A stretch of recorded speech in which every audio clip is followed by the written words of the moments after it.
안녕하세요. 지역사회 주민과 예비사회복지사를 위한 기관 탐방 프로그램 알쓸 신사 그 네 번째 시간 MC를 맡은 청년 라이브 플러스 김지현, 서종우입니다.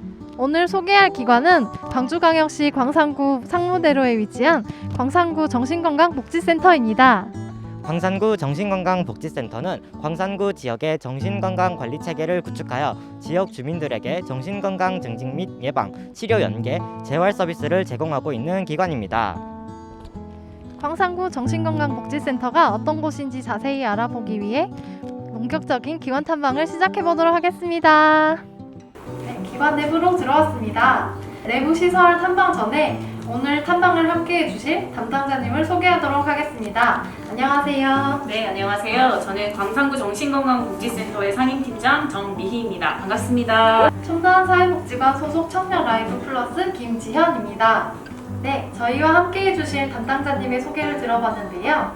광산구 정신건강복지센터는 어떤 기관일지 정말 궁금합니다.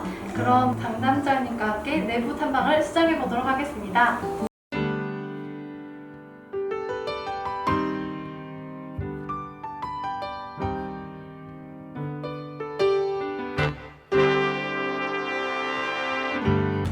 광산구 정신건강복지센터의 부서와 시설에 대해 알아봤는데요.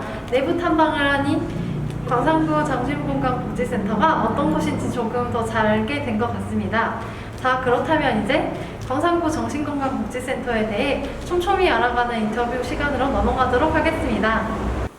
지금부터 광산구 정신건강복지센터 담당자님과 함께 센터의 진행 프로그램들과 실무자의 이야기를 들어보는 인터뷰를 진행하도록 하겠습니다. 안녕하세요. 저는 청년 라이브 플러스 단체의 서종우입니다. 질문 드리겠습니다. 정신건강 영역에 관심을 가지시게 된 계기가 무엇인가요?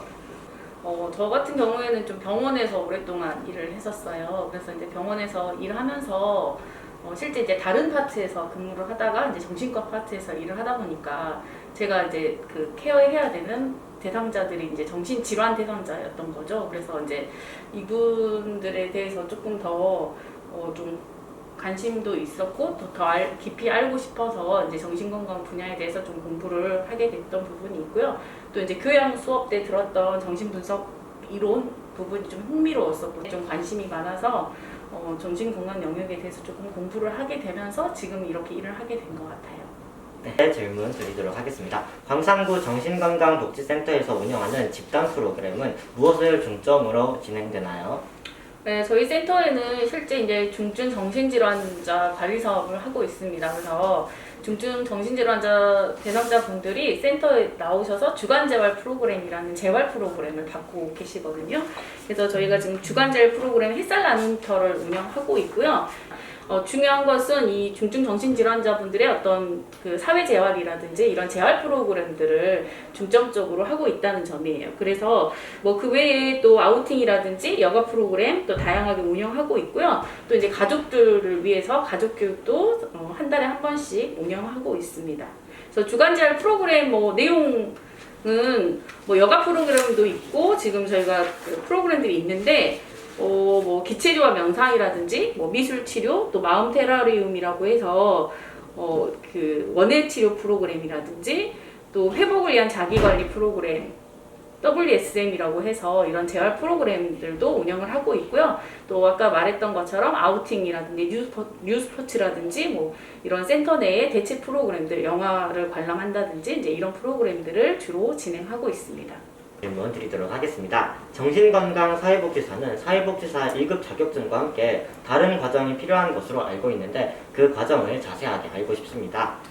네, 저희 이제 정신건강 사회복지사는 이제 사회복지로 더 공부하는 학생들이니까 조금 더 관심이 있는 학생들이 더 많을 거라 생각이 드는데요. 일단은 사회복지사 1급 자격이 있어야지만 정신건강 수련 과정에 참여하실 수가 있어요. 그래서 수련 과정은 1년이고요. 그래서 매년 정신건강 수련생을 모집합니다. 광주 전남의 대표적인 수련 기관을 몇 군데 말씀을 드릴게요. 그래서 광주 전남권에는 국립나주병원, 하고 광주 시립정신병원, 성요한병원이 있어요. 대표적으로 이 세 기관이 있고, 이 기관에서 이제 정신보건 수련생을 매월 1월에서 2월 사이에 모집을 합니다. 그래서 모집 공고가 나거든요. 그러면 그 기관 홈페이지에 들어가시면 이제 모집 공고를 보고 사회복지 1급을 취득하고 취득 예정자도 가능해요. 굉장히 좀 치열한 걸로 알고 있습니다. 그래서 왜냐면 요즘에는 또 정신보건에 관심들이 많다 보니까 많이 수련을 하려고 하거든요. 그래서 경쟁률이 꽤 셉니다.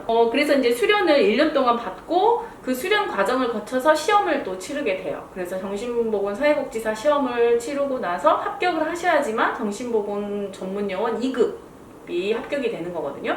그래서 이제 2급 과정을 취득하고 나서 이 정신보건 관련 분야에서 5년 동안 일을 하셔야지 1급이 돼요. 그래서 2급은 수련을 하면 1년 동안 수련을 하면 나오는 거고, 시험을 거쳐서 나오고, 1급은 5년 동안 이 분야에서 정확히 그 날수까지 다 계산하거든요. 그래서 5년 동안 딱 채워져야지만 1급 자격이 나옵니다.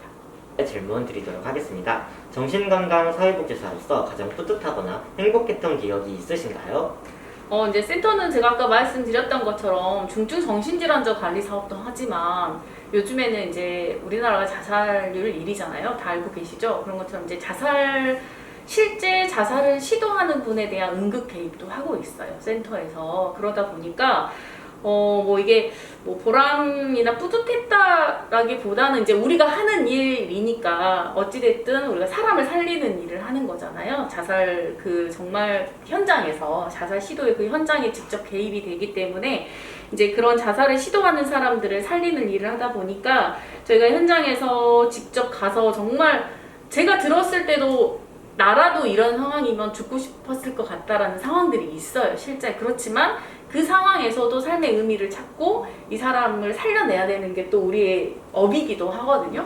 그러다 보니까 이렇게 우리가 개입했고 그런 따뜻한 말 한마디 또 어떻게 또 전문적으로 개입하느냐에 따라서 이 사람이 또 살릴 수도 있고 죽을 수도 있는 문제이기 때문에 항상 정말 생사의 갈림길에 있다고 해요. 저희가 전생에 얼마나 많은 죄를 지었길래 지금 현재 이런 일을 하고 있나라는 그런 회의감도 들 때도 있지만, 그래도 우리가 이제 자살을 생각하는 사람들을 막고 또 다시 살 수 있도록 어떤 의미를 부여하는 일을 하고 있기 때문에 그런 거에서 굉장히 좀 뿌듯함을 느끼기도 합니다. 근데 이제 그 과정에서 다 살릴 수는 없어요, 사실은. 그래서 최선을 다했지만 안타깝게 사망하시는 분들도 계십니다. 그래서 이제 그런 경우까지 우리가 자책할 필요는 없지만 사실 힘이 빠지는 일이기도 해요. 그렇지만 또 저희의 도움으로 또 이렇게 다시 어떤 삶의 의미를 찾고 살아야겠다라고 어떤 마음을 먹게 되는 계기가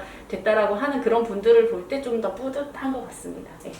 마지막 질문입니다. 정신건강 사회복지사가 되기 위해 준비하는 분들에게 조언과 팁이 있을까요? 아까도 이제 정신보건 사회복지사가 되려면 어떻게 해야 되냐는 질문이 있었는데 이거랑 좀 비슷할 것 같은데요.